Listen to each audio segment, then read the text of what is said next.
позиции, может, не надо, нам все делали, да?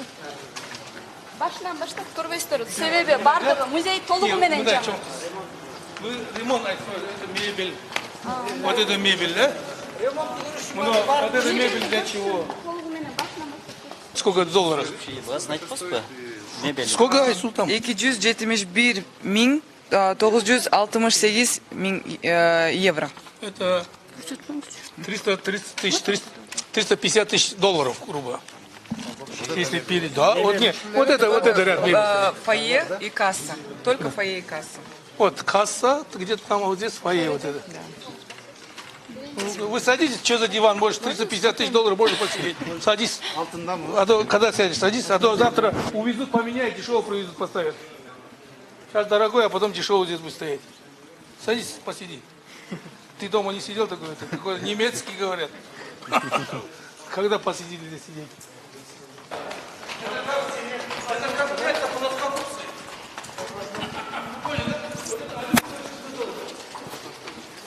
Вот это, 600 долларов вот это одно стоит. Сколько? 58. О, смотрите. Вот 58, 600 долларов. Почем? Одна штука? Вот одна штука, вот это дерево, 600 долларов.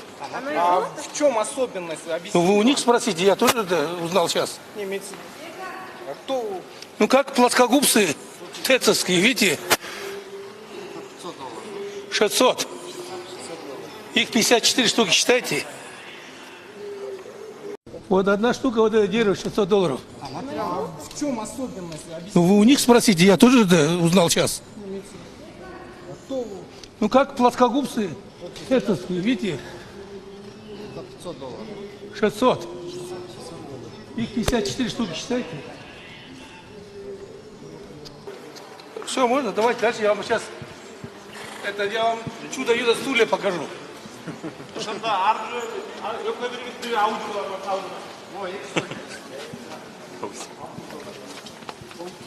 600 долларов. Что так дорого? А что это дерево? Не знаю. А? Не знаем. Здесь на цифра. У нас плоскогубцы 600? 600? Мы реально отвечаем только на строительство. Строительство, да? Вот самое интересное. Иди сюда.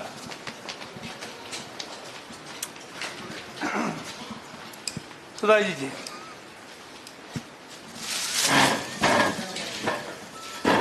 Вот этот стул, вот это фирмы. 100 тысяч сомов стоит. Вот 100 тысяч сомов стоит.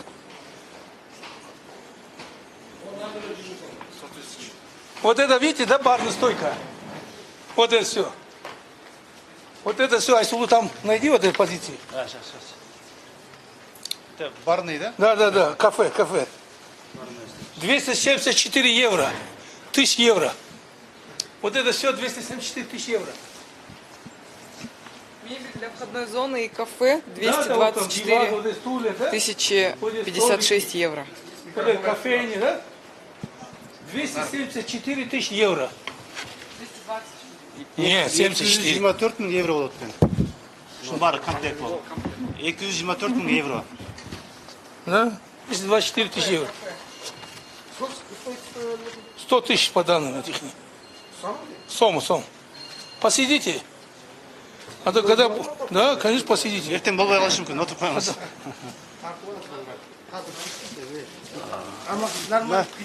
Фирмасын тартып алыш керек, интернеттен қараса болады басын.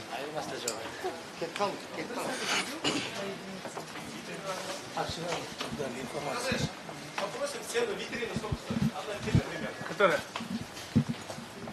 Ну, спросите в этой. Кто вот? Гострой или кто? К вам претензий нет? Ужас, да? Мы 2,5 миллиарда сомов. Мы ежегодно депутаты, мы с правительством, вот, Минфин стоит, решаем вопрос кап вложения. Это в Кыргызстане мы сколько школ строим, правильно, да? 74 в прошлом году. 74 школ строим. Сколько спортивных сооружений строим. Детских садов строим. 2,5 миллиарда сомов. А вот сюда затратить 2,5 миллиарда, купить вот такие стулья, все, есть ли необходимость? Да, нужно хорошие, но не такие же дорогие. Это же не отель пятизвездочный. где прийти кофе будут пить, на таких стульях, диванах сидеть. Вот я хотел что сказать. Вот диван такой, полежи, Сколько он а стоит? потом не будет. $600. Бұл әкей госстрой менен жетекшісі білет. Эми кармалап көрдүк, Кыргызстандын терек долонон эле жыгачын да, сүйлөбөйт экен, музыка чыкпайт экен кантип эле жыгачын. Айтып берсеңиздер, мындан кийин эмне кыласыздар да? Биз азыр буларга суроо берип жооп алабыз. Генералдык прокуратурадан, финанс полициясынан тиешелүү жооптуу адамдар келди, орун басарлары келди. Анан биз суроо жооп берип, жыйынтыгында фракциясынын чечимин чыгарабыз. 1 айдын ичинде, же 2 айдын ичинде тийиштүү органдар текшерип, биякта коррупция сөз жок бар, деңгээли канча? Тибейдейди кылып 3төн 1 нурдаганбы, же боорукерди кылып 5төн 1 нурдаганбы? Кеп ошондой отурат. Анан алар жоопко тартылыш керек. Сиздер үчүн кайсыл кымбат болот ат? Оңдоп түзөйүштерби же болбосо ичинде эмерекстерби? 3 маселе бар. Биринчисинде азыр Маданият министрлиги таап берет, Туркия агенттиги кызматташуу теке. Бияктын баарын бекер жазап бересиз деп атпайбы? Гранттык негизде. Жок, жазабайбыз деген нота келген эмес. Эгерде алар бекер гранттык негизде жазап беребиз деп атса, эмне үчүн кыргыз өкмөтү андан баш тартып бюджеттен 1 миллиард 569 миллион сом алат? Ушунча акча салады жатты эле. Коррупция бар. Коррупция жоқ бар. Экинчи, эмне үчүн тендер болбой, конкурс аркылуу бир эле подрядчикке берилет. Баалардын айырмасы. Үчүнчү, мебелдерди бияка алып келген неместик фирма. Баа Кыргызстандын мебель фирмалары азыр Орто Азияга мебелдерди атат. 80%-ын Казакстанга сатышат да. Ушуну Кыргызстандын ата мекендик өндүрүшчүлөр даярдаса болбойт беле. Баасы 3-4 эсе арзан болот эле. Ошону баарыбыз сиздер менен биргелешип аныкташыбыз керек. Коомчулук, граждандык коом, ошо коррупцияга каршы күрөшкөн депутаттар, парламенттик фракциялар биргелешип, себеби тетистейин көрдүңөр, коом эң чоң күч. Коррупцияга коом күрөш керек. А биз айтабыз да, жогорку сот, Финполиция, Ген прокуратура күрөшөт деп. Тилекке каршы акыркы социологиялык иликтер боюнча Кыргызстанда эң коррупциялашкан орган бул үчөө. Бул прокуратура, бул жогорку сот, бул ички иштер министрлиги. Аналар кантип коррупцияга каршы күрөшөт? Аны сиздер, биз талап кылмайын күрөшпөйт. Ошон үчүн биз коомчулук бүгүн чечим чыгарып, мамлекеттен, элден, тиешелүү органдан талап кылышыбыз керек. Себеби могул музей Орто Азиядагы эң уникалдуу музей. Ушунун демилгечиси болгон Турдакын Сурашка биз рахмат айтышыбыз керек. Бул Кыргызстан коммунисттеринин мүчөлүк акысынан салынган. Сиздердин, биздердин ата энелерибиздин мүчөлүк акысынан салынган. Бул элдик музей. Бияка кол салууга эч кимдин акысы жок. Анан ошол музейде эң ыйык нерселер сакталат. Дүйнөдө 3 эле алтын маска, алтын бет кап табылган дүйнөдө. Ошонун бирөө ушул жерде. Бул дүйнөдөгү уникалдуу музейдеги экспонат болуш делет. Тетиги Будда экспонаты көрүп турасыздар. Буддагы, Будда динине ишенген Япон, Кытай, Корея элдери үчүн эң баалуулук болуп эсептелет. Алар келсе буяка келет. Аны ошол ыйык музейге кол салган коррупционер деги эле жүрөгүндө адамдык сезим жок болуш керек да. Деги эле жүрөгүндө Кудай жок болуш керек. Деги эле.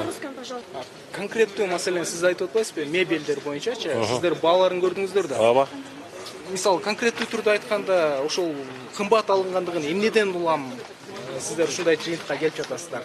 Бааларды көрдүңүз. Мебель дүйнөдө бир эле да. Отургуч бул президент отура турган отургуч эмес, бир каныша отура турган отургуч эмес, кадимки эле биз сыяктуу карапайым отура турган адамдар отургуч, кароолчулар отура турган отургуч, музейден теги кызматкерлер отура турган отургуч, музейге келе турган адамдар отургуч. Ар бирөө 100 000 сом. Азыр Кыргызстандын бүт базарларын кыдырыңыз, 15 000ден кымбат жок. Алар анын 10-ун эмес, 100-ун эмес, 1000 деген алып атпайбы. Витринаны көрүп атасыздар, эми жанагы жыгачтарды көрүп атасыздар. Муну айылдарда уй жылкы тосот, туурабы? Токойдо кураган эме бекер жатат. Кыргызстандагы мебель ташыган, мебель жасаган фирмаларга айтсаңыз, муну жөнөкөй жасап берет эле да. Жөнөкөй эле жыгач. Ар бирөө $600, бул бир жылкынын баасы да. Бул бюджеттин, сиздердин, биздин акчабыздын эсебинен да. Ушул акчаны балалар акчага, оорукана ремонтко жумуштасак болбойт беле. 1 миллиард 559 миллион сомго Кыргызстандын райондорундагы бүт борбордук ооруканаларды ремонткого жетет эле да. 40 райондық больницаларды биз азыр райондық шаардык больницаларга жетишип атабыз. Райондық больницаларга ремонтко акчабыз жок. Ошондо бөлсөңүздөр бүт райондун ооруканаларын ремонттоп, а бул жака түрк өкмөтү берген гранттык негизде, ал бул жолу $7 миллион тегерегинде бүтүрүп сатып элек да. Өкүнүчтүү да. Кандай фурзат?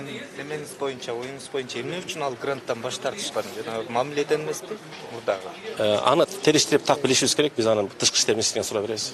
Музейдин жетекчилиги ошол баа боюнча искусствону баалаганга болбойт. Бул жерде идея да камтылган, ошон үчүн кымбат болгон деп жүйө келтирип жатпайбы? Сиздин Келип айтып берсин, алар андай эмне үчүн кол койбой атат.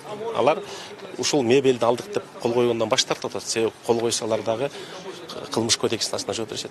А что министр культуры говорит об этом? Его нет сейчас, но сейчас мы заместителю зададим такой вопрос. Бизро эме Сапар Исаков мурунку өкмөт башчы айтып берет да, ушул лист жасаганбыз депчи, музейде. Музейдин азыркы жетекчилиги, мурдагы жетекчилиги да айтып атат. Бул музейдин ремонтунун башталышынан акыркы күндөргө чейин негизги куратору ошол кездеги бөлүм башчы, андан кийин президенттик администрациянын жетекчиси, андан кийин премьер-министр Сапар Исаков болгондо айтып атышат. Аны иликтөө иштери далилдейт.